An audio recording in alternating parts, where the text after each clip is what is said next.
Check out Ty Herndon's new album, Jacob, streaming everywhere now. Hey guys, I'm Ty Herndon, and this is Soundboard, my podcast in partnership with Pivotal Moments Media.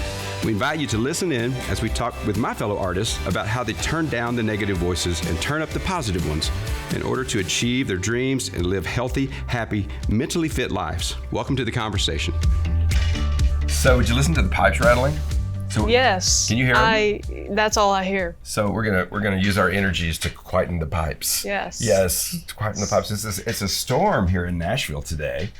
There's going to be a really big storm tonight, but we didn't want to reschedule because no storm. I mean, you are a storm coming, girl. Okay. You are Miss Auti. You are a Miss Autumn. You go by Auti. Yes. That's your stage name, and you are. Right. I know that I've been like fangirling you. So I have. I love your music. And we're on the same record label. We are. Kind of cool. So that's very cool. I'm just gonna jump right in because I think you've been around the sun a few times, even though you're a young artist. Yes. Who is Auti? Auti is a lot of things. I love that answer. First and foremost, I'm a singer-songwriter. And I am a mental health advocate that kind of contributes to my singing and songwriting. Yeah. And most importantly, I am a dog mom to my German Shepherd Clementine, first and foremost. I love the name. When I meet really talented and cool songwriters, even though you're young, you know who you are, and that's only going to get better and better. And I love that you're working in mental health as well, and you're putting that in your songs. Yeah. That's amazing. Can I ask you a question here that I've been really wanting to ask you? Because I love the fact that I started young. Yeah. When did you discover your love for music? That's a tricky one because I've always been in music. I grew up in church, started singing there when I was like 4. Me too. Like really, really young. Yeah. But I really started getting into like songwriting and stuff. I lost a close friend of mine to suicide. His name was Luke. Yeah. Literally one of the best people that you would have ever met, ever. But I started getting into, I picked up on the piano and started learning all the chords by ear and started writing from there because it was easier to, say it through music. I know that you can relate to that as well than to come out and say it. And it still is like that, which is why I use mental health as my advocacy because my music isn't necessarily about like everything's great and everything's going to be perfectly fine because nothing's ever going to be perfect and it is going to be okay, but like my music is based around more that you're not alone in how you're feeling and what you're going through. So that's one of the main reasons that I got into my songwriting. And I've always loved music, different artists and stuff. We were just talking about one. Yes, a we second were. ago. You can say her name. Miss Ariana Grande. Yes, absolutely. Love Ariana Grande. I was noticing on some of your music, you have these incredible licks. I don't think that licks are something that are taught. I think they're just kind of, I think you can practice them and get better at them. But you have a natural ability to do musical runs. Thank you. And it's so great. I mean, for myself, that I have to turn them down.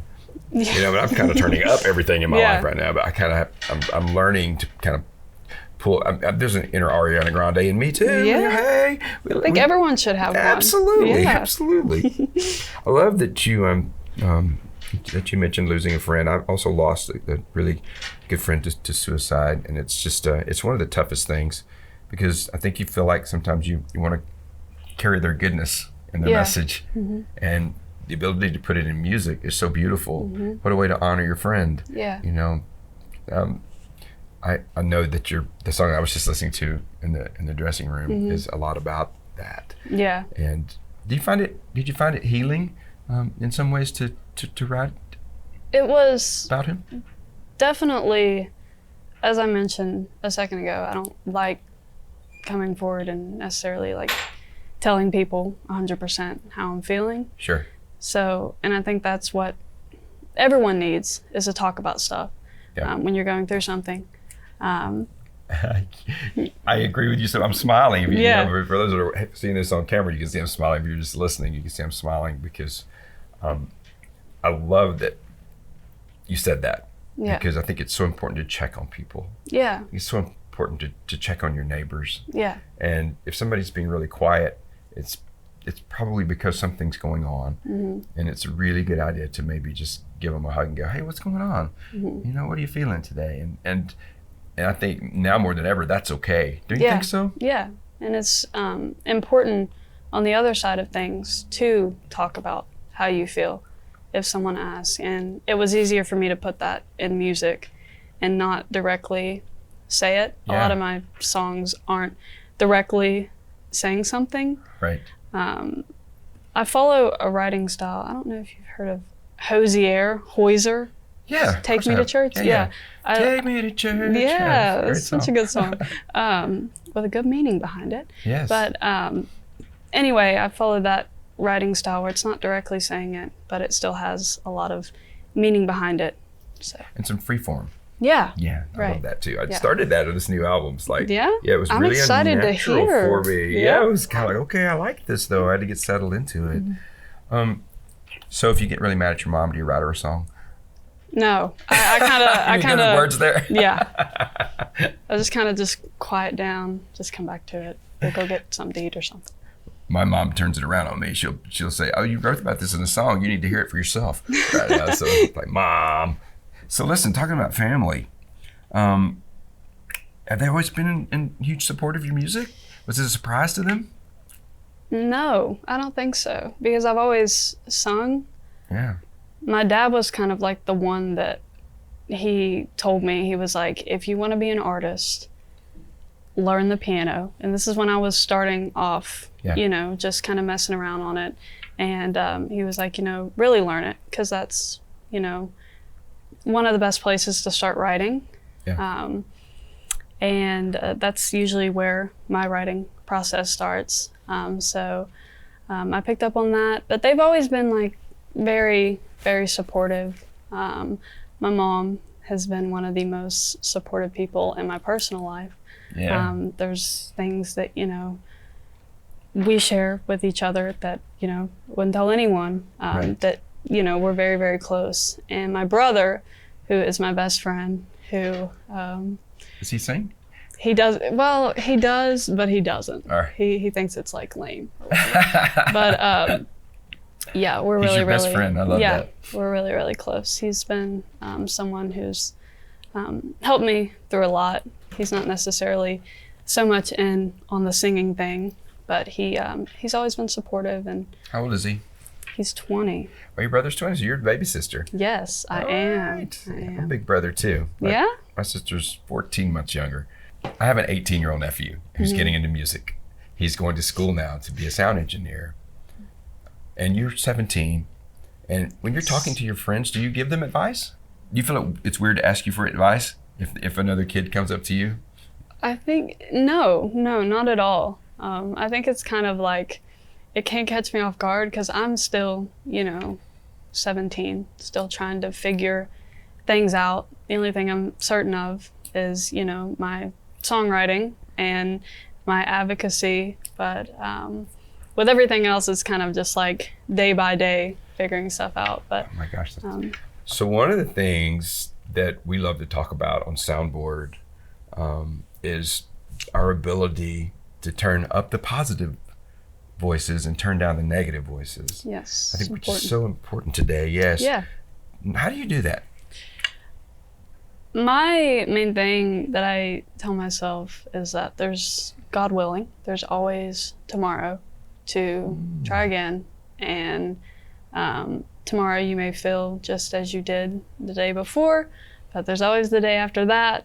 And eventually there are going to be better days.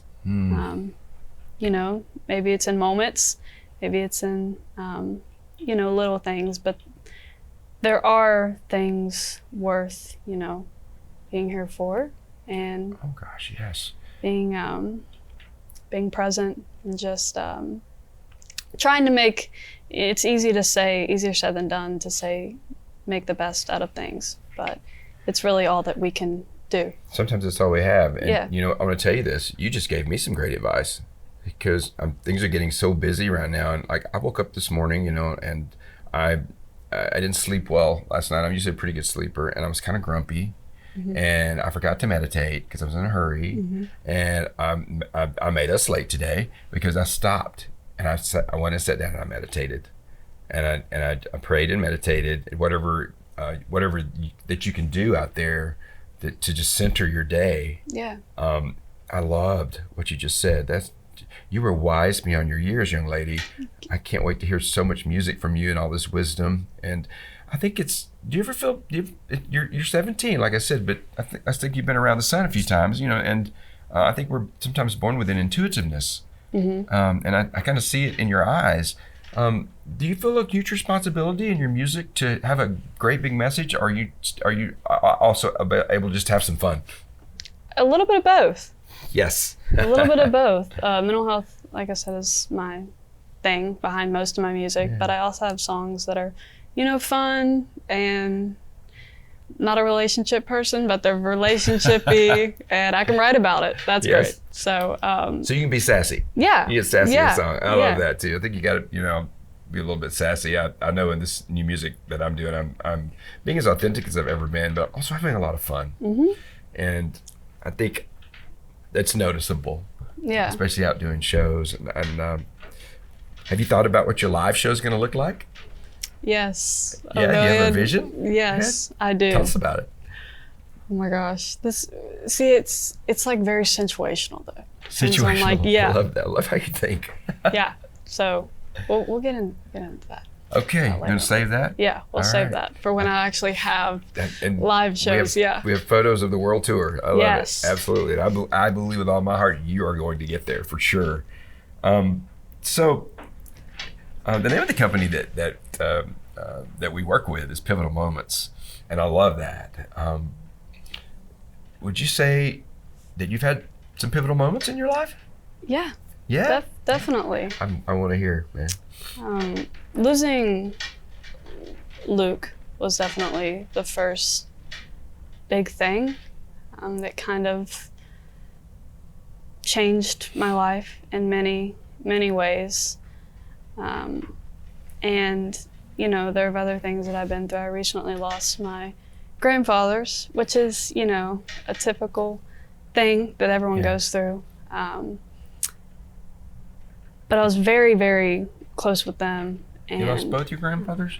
Yeah, 4 months apart. Oh my gosh, I'm so sorry. That's a lot, but you've got some super good angels now, man. Yeah, I do, yeah. But those are definitely the main things that kind of, I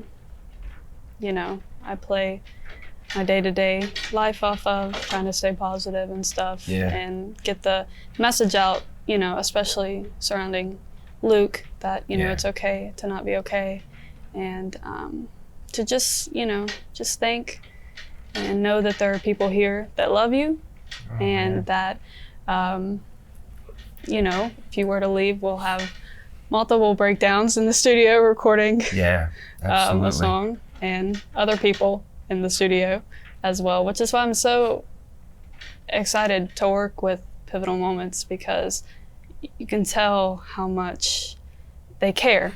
It's more than just, a hobby or, something to do. You can tell that these people really genuinely care. They are like the world leader in mental health care, which is so amazing that we get to actually be on that cruise ship. I know, isn't that so cool? Yeah, that's so cool. Amazing, and be able to sit here and as a label mate, we're putting out music that matters. Yeah, and I know that's important to you. Do you feel like that you were kind of put on this earth to do music that matters? Yeah, for sure. For sure. Yep. I do too. Yeah, I do too. I always like to say I'm intuitive. I'm American Indian and Irish descent, and I have two great grandmothers that were medicine women, and so I think I kind of inherited an intuitiveness that was also a blessing and a curse. Yeah. At the same time, and I had to learn to quiet and silence the lambs. Yeah. I was diagnosed as manic bipolar late in life as well. So, it had all those voices running around in my head. And it's been really good to kind of get centered with that. Yeah. But I do believe, I always like to say I listen to the whisper and follow the breadcrumbs. Mm-hmm. Yeah. I think that's just my intuitive heart. I think that's just my intuitive heart. It's just kind of learning to listen to my gut. Yeah. Do you have those inner whispers? It's there for a reason. Yeah, for sure. I always follow I've always been more of a logical person up front, but I always follow what I really feel that I should. As little times that I've gotten to know you, I just worship the ground you walk on. You're just a cool kid, but I also physically watch you kind of get centered. Before this interview today, you were kind of just this quiet, and you weren't in your head. I think you were just in the moment. And for me, to have been 17 years old, I was traveling around churches and had been called to be a preacher at a young age, and there was just so much swirling around. It is awesome to see you so centered and have music that matters in your path, and to see you writing great songs. I swear we're gonna write a Big Brother Little Sister song. We got to figure that out at some point. So I want to ask you one final question here. With all the great things that are going on in your life right now and in your family, when it's just autumn hanging out, what brings you joy, man? I would say that obviously, to start off on the music side of things, being able to help people through my music. But when it's just me personally, my dog Clementine brings me a lot of joy. I play video games. I was going to ask you that. Yeah, I play video games. There's a certain game that I like. What is it? It's called The Last of Us. It's a story game. It's a story game. I literally have songs that I wrote based off of that. That's amazing. Music in general, different groups and different artists and stuff, they, give me a lot of inspiration, and I'm always listening to music all the time. So it's safe to say that music brings you joy. Yeah, music brings me joy. That's too. what my whole life is centered around. So I love you to death, Auti. Thank you for being on the show today. And guys out there, look for this young lady's music. You're going to be blown away. She's absolutely incredible. She's the real deal. And if you were going to say one final thing to all your fans out there, what would it be? Thank you for being here. Thank you for listening. And remember that you're loved, that you matter, and there's always hope. I can't say any more to that. See you guys later. Thank you for joining us for this edition of Soundboard.